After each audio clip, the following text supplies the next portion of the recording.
Hi, I'm the Beauty Professor, and you can find my beauty blog at www.beautyprofessor.net.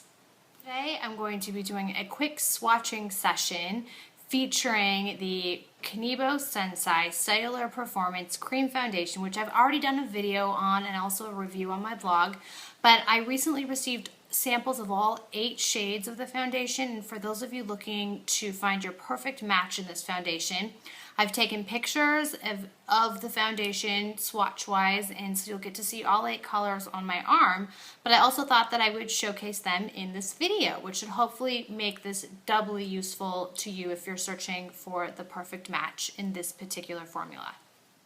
I wear shade CF22 Natural Beige, and certainly I'll be swatching that along with the rest of the shades in the formula line, but to give you a little background on my skin tone, I am approximately NC 25 or so, but I would say that that particular shade, and I'll get to that more specifically when I swatch it, works for skin anywhere in the NC to N or neutral 23 to 27 range. It's actually quite adaptable and versatile, and so I'm really enjoying the fact that I can wear it not only in the spring but also in the summer when I've picked up a little bit of color on the rest of my body.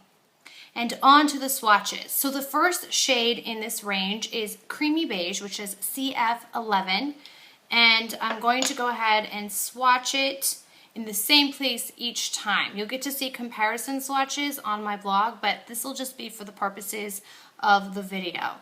And I am in very natural afternoon light right now. I purposely don't have my soft boxes on because I want this to give you the most accurate picture of what this foundation looks like on the skin. So I will just be working with natural light and trying to make this video as quick as possible. So that is CF11 Creamy Beige, and certainly it's the lightest shade in the formula range. I will call CF11 a NWNNC 10 to 15. It's definitely a fair shade for fair skin, but because it's fairly neutral in its lightness or its paleness, I think that many different skin undertones could get away with using it. Next is CF12, which is Summer Breeze, and this definitely leans towards the rosy in terms of an undertone, more of an NW. Go ahead and swatch it on my wrist for you, and there it is. You can see CF12 is a shade darker than the 11, but it does tend to have slightly pink undertones. That being stated, the undertones are, while leaning towards the pink, probably something someone with a neutral undertoned skin tone could get away with as well. I would like to note that while I do not wear Summer Breeze because it's much too light for my skin, I do appreciate the name of it. And that was part of the reasons why I decided to swatch these in a video, because certainly the names are not indicative of the exact tone that the foundation is. But Summer Breeze is such a fanciful name, it reminds me of that song by the Isley Brothers, which I love, and it is summertime, so how apropos. The next shade is CF13, which is Warm Beige. And Warm Beige does have, as the name might imply, a slightly yellow undertone, more of something in the golden family. And here it is swatched on my wrist. So you can see that it definitely has more of a yellow tone than, say, the Summer Breeze, which leans towards the pink, and it is perfect for light skin tones with a yellow undertone, so probably somewhere in the NC 20 to 25 range, I would say. And truly, Warm Beige and Natural Beige, which I wear, are fairly close in shade, even though there are some shades between them in the lineup, and I'll show you what I mean in just a moment. Next up is CF14, which is Bamby Beige, B-A-M-B-Y, I might add, and besides being an awfully adorable name, this is a great shade for someone in the N to NW 20 to 25 range. You'll see that it's a light shade, but it does pull a little bit pink, and my comparison swatches on my blog will definitely reflect that for you if it's not getting picked up appropriately in the video. So that is Bamby Beige once again. I meant to mention that on my lips during this video today, I am wearing a new lip shade I recently acquired. It is the Laura Mercier Rouge Nouveau, which is a brand new formula in the shade Koi. Looks like that. And on the lips, you can see it's a color that I have in my collection many times over, kind of a nude peach pink with a little beige for good measure. What I found with this formula is that it is fairly full coverage. This is a cream version within this line, but the line also features matte and sheer shades. This was truly the only shade that was calling my name when I saw it at Bloomingdale's. But in terms of lipstick or lip color in this range, I'm really happy with this color. I get a good 3 to 4 hours of wear out of it, and it hasn't dried out my lips in an inordinate way, nor has it done anything to irritate my skin. So I am really happy with Koi, and that's a little word on what I'm wearing on my lips today. The next shade is my shade CF22, which is Natural Beige. It looks like this in the pot. And Natural Beige, as I've already mentioned, is great for NC 23 to 27 skin, but I do think a neutral skin tone, a single N, could get away with this as well. Here it is swatched on my wrist.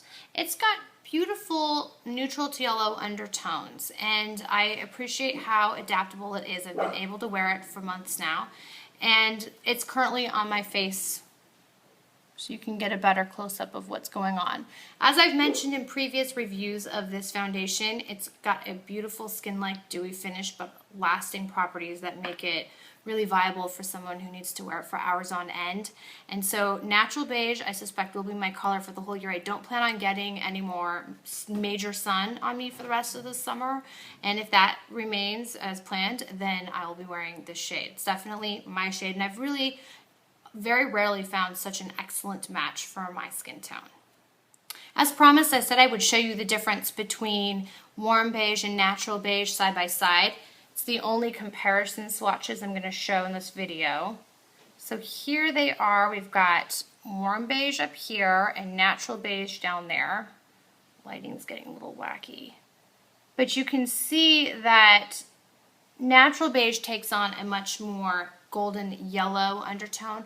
Warm beige is a little peachier and a little bit lighter, but I do think that these shades are relatively interchangeable for those in the NC 23 to 27 skin range.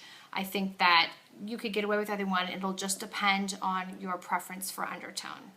The next shade I'm going to show you, and this would be shade number 6 in the lineup of 8 total, would be CF23 Almond Beige.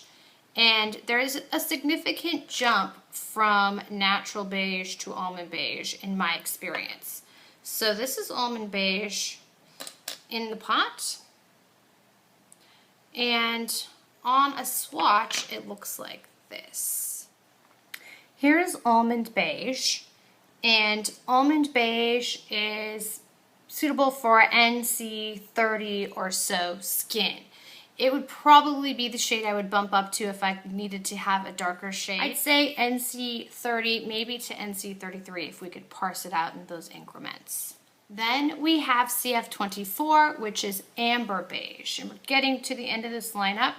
Amber Beige, as the name would imply, is a deeper, warm-toned beige for medium to medium dark skin tones.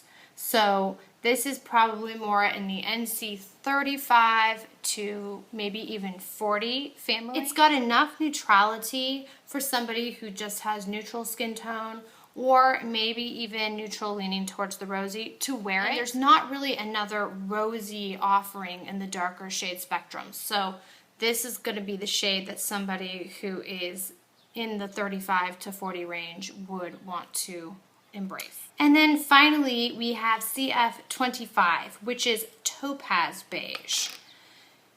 Topaz Beige as it appears in the pot, and Topaz Beige is easily for the N, maybe to the NW 45 to 50 even skin tone range here.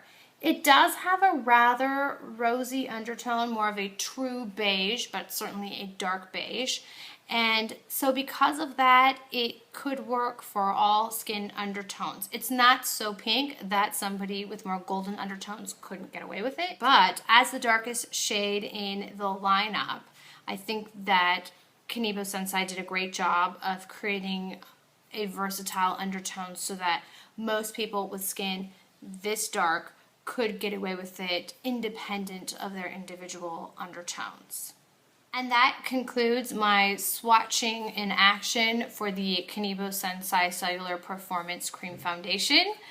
And I hope that you found this video helpful. If you're curious about this foundation and you're wondering if it's the right formula for you, please watch my video review of this particular formula as well as read my blog post on it, because I definitely provide additional details on the cost, where you can find it, how the formula holds up throughout the day, and all the other necessary details pertinent to this formula. Hopefully this video gave you some insight into what shade might be right for you if you feel led to select this foundation in the first place. As always, please don't hesitate to visit me at my beauty blog, Beauty Professor, which can be found at www.beautyprofessor.net.